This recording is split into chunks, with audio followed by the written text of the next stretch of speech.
ಹಿಂದೆ ಹಿಂದೆ ಈ ಕೇಸಲ್ಲಿ ಯೋಗೇಶ್ವರು ಹಿಂದೆ ಅವ್ರ ಅಭ್ಯರ್ಥಿಯಾಗಿದೆ ಅಥವಾ ಕಾಂಗ್ರೆಸ್ ನಿಂತಾಗ ಅವ್ರಿಗೆ ಕಾಂಗ್ರೆಸ್ ಗೆದ್ದಿತ್ತು. ಮತ್ತೆ ಅದು ಮತ್ತೆ ಯೋಗೇಶ್ವರ್ ಬಂದ್ರೆ ಕಾಂಗ್ರೆಸ್ ಗೆಲ್ಲುವಂತ ಪರಿಸ್ಥಿತಿ ಬಂದಿದೆ. ಅಂದ್ರೆ ನಿಮ್ಗೆ ಸೂಕ್ತವಾದ ಕ್ಯಾಂಡಿಡೇಟ್ ಇಲ್ಲೋ ಅಥವಾ ಸರಿಯಾದ ಕಾಂಗ್ರೆಸ್ ಒಂದು ಸಾರಿ ಹೊಡೆದಾಗ ಮತ್ತೆ ನಾವು ಅದನ್ನ ಕಟ್ಟಕ್ಕೆ ಹೋದಾಗ ಒಂದ್ ಸ್ವಲ್ಪ ಕಷ್ಟ ಆಗುತ್ತೆ. ಈಗ ನಾನು ಜನತಾದಳ ಇದ್ದೆ, ಜನತಾದಳದಿಂದ ವಾಪಸ್ ಬಂದ ತಕ್ಷಣ ನಾನು ಸುಸ್ತಾಗಿಲ್ವಾ, ನೀರು ಕುಡಿಲಿಲ್ವಾ ನಾನು? ಸೊ ಒಂದೊಂದ್ ಸಾರಿ ನಾವು ನಮ್ ಜೊತೆನಲ್ಲಿ 100 ಜನ ಕರ್ಕೊಂಡು ಹೋಗ್ಬಿಡ್ತೀವಿ. ನಾವು ಇನ್ನೊಂದ್ ತಾರೀಕು ಹೋದಾಗ ನಮ್ ಜೊತೆಲಿ ಬಂದವರೆಲ್ಲ ಬರಕ್ಕಲ್ಲ, ಸ್ವಲ್ಪ ಜನ ತಪ್ಪಿಸ್ಕೊತಾರೆ, ಸ್ವಲ್ಪ ಜನ ಅಲ್ಲೇ ಕೂತ್ಕೊಂಡ್ಬಿಡ್ತಾರೆ. ಸೊ ಅದನ್ನ ಸ್ವಲ್ಪ ಟೈಮ್ ತಗೊಳುತ್ತೆ. ಹಾಗಾಗಿ ಇವತ್ತು ಯೋಗೇಶು ಒಬ್ರೇನೆ ಆಟ ಆಡಕ್ ಆಗ್ತಿರ್ಲಿಲ್ಲ, ನಾವು ಒಬ್ರೇ ಆಟ ಆಡೋದಕ್ಕೆ ಸ್ವಲ್ಪ ಕಷ್ಟ ಆಗ್ತಿತ್ತು. ಇಬ್ರು ಸೇರಿರೋದ್ರಿಂದ ಆಗಿದೆ. ಯೋಗೇಶ್ ಏನೂ ಇಲ್ಲ ಅಂತ ನಾನು ಹೇಳಕ್ ಹೋಗಲ್ಲ, ಡಿ.ಕೆ. ಶಿವಕುಮಾರ್, ಸುರೇಶ್ ಅವ್ರದ್ದು ಶಕ್ತಿ ಇಲ್ಲ ಅಂತ ಹೇಳಕ್ಕಾಗಲ್ಲ. ಸೊ ಅವ್ರು 3 ಜನದ್ದು ಆ ಜಿಲ್ಲೆ ಎಲ್ಲರೂ ಪ್ರಾಮಾಣಿಕವಾಗಿ ಕಾಂಗ್ರೆಸ್ ಉಳಿಸ್ಬೇಕು ಅಂತ ಹೋರಾಟ ಮಾಡಿದ್ದಾರೆ. ಸರ್ ಹೌದು, ಹೊರಗಡೆ ಚರ್ಚೆ ಆಗಿದೆ ಆ ವಿಚಾರ ಅಷ್ಟೇ. ಬಟ್ ಅದನ್ನ ಬಹುಶಃ ಮತದಾರರ ಹಂತದಲ್ಲಿ ಇದನ್ನ ಏನ್ ಬಹಳ ಗಂಭೀರವಾಗಿ ತಗೊಂಡಿಲ್ಲ. ಸೊ ನೋಡಿ, ಸೌಜನ್ಯವಾಗಿ ಮಾತಾಡಿದಾಗ ನಾವೇನಾರ ಸಿಂಗ್ಯುಲರ್ ಆಗಿ ಮಾತಾಡಿದ್ರೆ ಮಾತಾಡಬಾರ್ದಾಯ್ತಪ್ಪ ಅಂತ ಆ ತರದ ಒಂದು ರಿಮಾರ್ಕ್ಸ್ ಅಂದಿರ್ಬೋದು. ಬಟ್ ಆದ್ರೆ ಸಾಮಾನ್ಯ ಜನರ ಹತ್ರ ಸೊ ಆ ಒಂದು ಇದು ಎಫೆಕ್ಟ್ ಮತ್ತು ಆ ತರದ ಇದು ದೇವೇಗೌಡರು ಅನ್ನುವಂಥದ್ದು ಹೇಳಿದ್ರು. ನಾವು ಒಕ್ಕಲಿಗರು, ಡಿ.ಕೆ. ಶಿವಕುಮಾರ್ ಅವರು ಒಕ್ಕಲಿಗರು, ಆದ್ರೆ ಎಲ್ಲರೂ ಒಪ್ಪಿರುವಂತದ್ದು ದೇವೇಗೌಡರನ್ನ ಅಂತ. ಅಂದ್ರೆ ಇದು ಸೂಚನೆ ಕೊಟ್ಟಿದ್ದೆ ದೇವೇಗೌಡರಿಗೆ ಅಷ್ಟೇ ಸೀಮಿತ ಅಲ್ಲ. ದೇವೇಗೌಡರನ್ನ ನಾನೇ ಒಪ್ತೀನಿ ಅಂದ್ಮೇಲೆ, ನಾನು ಕಾಂಗ್ರೆಸ್ ಒಬ್ಬ ಮಂತ್ರಿ, ದೇವೇಗೌಡರನ್ನ ಒಪ್ಪದೇ ಬೇರೆ, ಮತ ಹಾಕದೆ. ದೇವೇಗೌಡರು ಹಿರಿಯವರು ಅಂತ ಗೌರವ ಕೊಡ್ತೀವಿ. ದೇವೇಗೌಡರನ್ನ ಹಿರಿಯರು, ರಾಜಕೀಯ ಮುತ್ಸದಿ, ಮಾಜಿ ಪ್ರಧಾನಿಯಿಂದ ಗೌರವ ಕೊಟ್ಟ ತಕ್ಷಣನೇ ಒಕ್ಕಲಿಗರೆಲ್ಲ ಅವ್ರು ಹೇಳದ್ ಕಡೆಗೆ ಹಾಕ್ಬೇಕು ಅಂತ ಆಗ್ತಾರೆ. ಡಿ.ಕೆ. ಶಿವಕುಮಾರ್ ಮುಂದೆ ಭವಿಷ್ಯದ ಒಬ್ಬ ರಾಜಕಾರಣಿ. ಡಿ.ಕೆ. ಶಿವಕುಮಾರ್ ಒಬ್ಬ ಉಪಮುಖ್ಯಮಂತ್ರಿ ಆಗಿದ್ದಾರೆ, ನೀರಾವರಿ ಸಚಿವರಿದ್ದಾರೆ, ಬೆಂಗಳೂರು ಸಚಿವರಾಗಿದ್ದಾರೆ. ಸೊ ಹಲವಾರು ಅಭಿವೃದ್ಧಿಗೆ ಬೆಂಗಳೂರು ಗ್ರಾಮಾಂತರಕ್ಕೆ ಅದನ್ನ ದಕ್ಷಿಣ ಜಿಲ್ಲೆಯಾಗಿ ಮಾಡ್ಬೇಕು ಅಂತ ನಿಂತಿದ್ದಾರೆ. ಸ್ವಲ್ಪ ರಾಮನಗರ ಜಿಲ್ಲೆಗೆ ಶಕ್ತಿ ತುಂಬುವಂತ ಕೆಲಸವನ್ನ ಮಾಡ್ತಾರೆ. ಅವ್ರ ಜೊತೆ ಯೋಗೇಶ್ವರ್ ಕೆಲಸದ ಪೂರ್ಣ ಪ್ರಮಾಣದಲ್ಲಿ ಅಭಿವೃದ್ಧಿ ಆಗುತ್ತೆ ಅನ್ನೋದು ಸಹ ಇವತ್ತು ಬಹಳ ಮುಖ್ಯವಾಗಿ. ಇನ್ನ ಬಹುಶಃ ಈ ಮುಖ್ಯಮಂತ್ರಿಗಳು ನೀವು ಕಂಡಂಗೆ 5 ಗ್ಯಾರಂಟಿ ಸಮರ್ಪಕವಾಗಿ ನಾವು ಕೊಟ್ಟಿದ್ದೀವಿ. ಅದಲ್ಲದೆ ರೈತರಿಗೆ ನಮ್ಮ ಇಲಾಖೆಯಿಂದ ನಾವು ಏನೆಲ್ಲ ಮಾಡ್ಲಿಕ್ಕೆ ಸಾಧ್ಯ ಮಾಡ್ತಾ ಇದೀವಿ. ಯಾವುದೇ ರೈತರಿಗೆ ಕೊಡೋ ಯೋಜನೆಯನ್ನ ಒಂದು ಸ್ಟಾಪ್ ಮಾಡಿಲ್ಲ. 7 ತಿಂಗಳು ಆಲ್ 5 ರೂಪಾಯಿ ಸಬ್ಸಿಡಿ ನಿಂತಿದ್ದು ಬೊಮ್ಮಾಯಿ ಅವರು ಚುನಾವಣೆ ಆದಾಗ.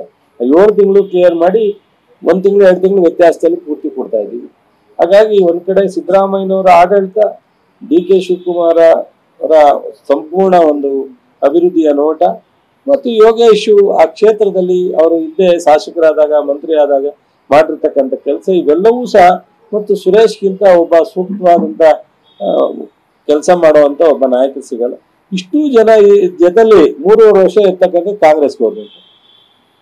ಕುಮಾರಸ್ವಾಮಿ ಅವರ ಮಗನ ಕೆಲಸ ಏನಾಗುತ್ತೆ? ಈ ಬಾರಿ ಯೋಗೇಶ್ವರ್ ಬಂದಾಗ ಸುರೇಶ್ ಟಿಕೆಟ್ ಕೊಡಲು ಒಂದು ಅವಕಾಶ ಸಿಕ್ಕಿತ್ತು ಅಂತ ಒಂದು.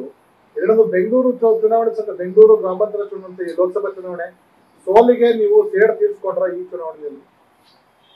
ಹೆಂಗೆ ಸೇಡ್ ಅಲ್ಲ ಅದು. ಚುನಾವಣೆ ಬಂದಾಗ ನಾವೇನ್ ಬೇಕು ಅಂತ ಬಯಸಿದ್ವ ಚುನಾವಣೆನ? ಲೋಕಸಭೆಯಲ್ಲಿ ನಾವು ಸೋತಿದ್ದೆ. ಇವರು ಶಾಸಕರಾಗಿ ವಿರೋಧ ಪಕ್ಷದಲ್ಲಿ ಇತ್ಕೊಂಡು ಈ ರಾಜ್ಯದ ಒಳ್ಳೆ ಕೆಲಸ ಮಾಡ್ಬೋದಾಯ್ತು. ಅವಾಗ ಈ ಚುನಾವಣೆನ ಬರ್ತಿರ್ಲಿವಲ್ಲ. ಇವರು ಬೇಕಂದಾಗ ನಾವು ಇಷ್ಟ ಬಂದಂಗ ರಾಮನಗರದಲ್ಲಿ ಹಿಂಗೆ ಲೋಕಸಭೆಗೆ ಹೋದ್ರು. ನಾನು ಸೋತಿದ್ದೆ, ಲೋಕಸಭೆಗೆ ಹೋದೆ. ಪುಟ್ಟರಾಜ ಸೋತಿದ್ದ, ಲೋಕಸಭೆಗೆ ಹೋದ. ಇವ್ರು ಯಾಕೆ ಇವ್ರಿಗೆ ಅಧಿಕಾರದ ಹುಚ್ಚು? ಕುಮಾರಸ್ವಾಮಿ ಅವರು ಇಲ್ಲಿ ಗೆದ್ರು 120 ಬರ್ತದೆ, ನಾನು ಮುಖ್ಯಮಂತ್ರಿ ಆಗಿದ್ದೀನಿ ಅಂದ್ರು. ಇಲ್ಲಿ ಬರ್ಲಿಲ್ಲ 19. ತಕ್ಷಣಕ್ಕೆ ಕೇಂದ್ರ ಸರ್ಕಾರ ಹೇಗೆ ಮೋದಿ ನಾಯಕತ್ವದಲ್ಲಿ ಬರುವಂತ ಅವಕಾಶ ಇದೆ, ತಡೆಯಪ್ಪ ಹೋಗೋಣ ಅಂತ. ಏನು ಇರ್ದು ಆರ್ಭಟ ಎಲ್ಲೆಲ್ಲಿ ಇರ್ತದೆ ಅಲ್ಲಿ ಅಧಿಕಾರ ಹುಡುಕೊಂಡು ಹೋಗೋದೇ ಕೆಲಸ. ಕುಮಾರಸ್ವಾಮಿ ಅವರ ಈ ಅಧಿಕಾರದ ದಾಹ ಪ್ರಾದೇಶಿಕ ಪಕ್ಷವನ್ನು ಮುಗಿಸುತ್ತೇನೆ. ಪ್ರಾದೇಶಿಕ ಪಕ್ಷ ನೋಡ್ರಿ, ನಾನು ಜೊತೆಲಿದ್ದಾಗಲೂ ಹೇಳಿದ್ದೆ, ಹೊರಗಡೆ ಬಂದಾಗ ಹೇಳ್ತಾ ಇಲ್ಲ. ನಾನು ಜೊತೆಲಿದ್ದಾಗ ಕೇಳಿ, ನನ್ನ ಸ್ನೇಹಿತರು ಜಮೀರು ಇದ್ರು, ಪುಟ್ಟಣ್ಣ ಇದ್ರು, ಕುಮಾರಸ್ವಾಮಿ ಅವರು, ನಾನು 4 ಜನ ಇಡೇಳಿಯಾಗಿ ಬಿಡಿಸಿ ಹೇಳಿದ್ದೆ ಅವ್ರಿಗೆ. ಎಷ್ಟೋ ಸಲ 13ರಲ್ಲಿ ನನಗೆ ಸಿಂಗಲ್ ಗೌರ್ಮೆಂಟ್ ಬರುತ್ತೆ ಅಂದ್ರೆ ಸಾಧ್ಯ ಇಲ್ಲ ಅಂದೆ. ನಾನು ಏನ್ ಬದ ನೀನ್ ಹಿಂಗ ಅಂತೀಯ ಅಂದೆ. ನಾನು ಹುಡುಕಿ ಹೇಳಿದ್ದೆ. ಹಲವಾರು ರಾಷ್ಟ್ರದಲ್ಲಿ ಇರ್ತಕ್ಕಂಥ ನಾಯಕರುಗಳು ಪ್ರಾದೇಶಿಕ ಪಕ್ಷದ ನಾಯಕತ್ವವನ್ನ ಅವ್ರಿಗೆ ವಿವರಣೆ ಕೊಟ್ಟು ಹೇಳಿದ್ದೆ.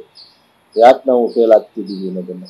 ಇವತ್ತು ಅವ್ರಿಗೆ ಪಕ್ಕದಲ್ಲಿ ನಮ್ಮ ಜಗನ್ಮೋಹನ್ ರಾಜಶೇಖರ ರೆಡ್ಡಿ ಮಗ, ಅವ್ರ ಅಪ್ಪ ಸತ್ತ ಮೇಲೆ ಅವನು ಸಿಂಗಲ್ ಮೆಜಾರಿಟಿ ತರ್ತಾನೆ. ಅವ್ರು ಹಿಂಗ್ ಮಾತಾಡ್ತಾರ ಜಗನ್ಮೋಹನ್, ಈ ತರ ದುರಾಂಕಾರದ ಮಾತೆಲ್ಲರೂ ನೋಡಿದೀರಾ? DMK ಸ್ಟಾಲಿನಿ ಅವರು ಅವ್ರ ಸತ್ತ ಮೇಲೆ ಫುಲ್ ಗೌರ್ಮೆಂಟ್ ತರ್ತಾರ ಅವ್ರು ಈ ತರ ಮಾತಾಡ್ತಾರ? ಏನ್ರಿ ಇದು ವಿಪರ್ಯಾಸ. ಇವರು ಆ ತರ ಒಂದು ಪ್ರಾದೇಶಿಕ ಪಕ್ಷವನ್ನ ಸಂಪೂರ್ಣ 120 ಜನ ಗೆಲ್ಸಿದ್ರೆ ನಾನು ಅವತ್ತು ಕುಮಾರಣ್ಣನ ನಾಯಕ. ಒಂದ್ಸಲಿ ನಾವೆಲ್ಲ ಮಾಡ್ದೆ, ಇನ್ನೊಂದ್ಸಲಿ ನಮ್ಮ ಕಾಂಗ್ರೆಸ್ನವರು DK ಸಿದ್ದರಾಮಯ್ಯ ಮಾಡಿ. ಇವ್ರದ್ದು ಏನಿದ್ರಿ, ನಾನು ಮುಖ್ಯಮಂತ್ರಿ ಒಂದ್ಸಲಿ ದೇವೇಗೌಡರನ್ನ ಎಗನೆಸ್ಟ್ ಮಾಡ್ಕೊಂಡು ಧರ್ಮಸಿಂಗ್ ಅವ್ರನ್ನ ಕೆಳಗಿಳಿಸಿ ಇವರನ್ನ 39 ಜನ ಅವತ್ತು ಜನತಾ ದಳದ ಶಾಸಕರು ಅವತ್ತು ನಾವೆಲ್ಲ ಸೇರ್ಕೊಂಡು ಇವ್ರನ್ನ ಮಾಡಿದೆ. ಇವ್ರು ಸ್ವತಃ ಯಾವತ್ತು ಈ ರಾಜ್ಯದ ಮುಖ್ಯಮಂತ್ರಿಗೆ ಜನ ಆಯ್ಕೆ ಮಾಡಿದ್ದಾರೆ ಇವ್ರನ್ನ ಒಂದು ಗಿಫ್ಟ್ ಅಂತ ಅನ್ಕೋಬೇಕು. ಅದನ್ನ ಬಿಟ್ಟು ಎಲ್ಲವನ್ನೂ ನಾನೇ ನಡೆಸ್ತೆ ಅಂತ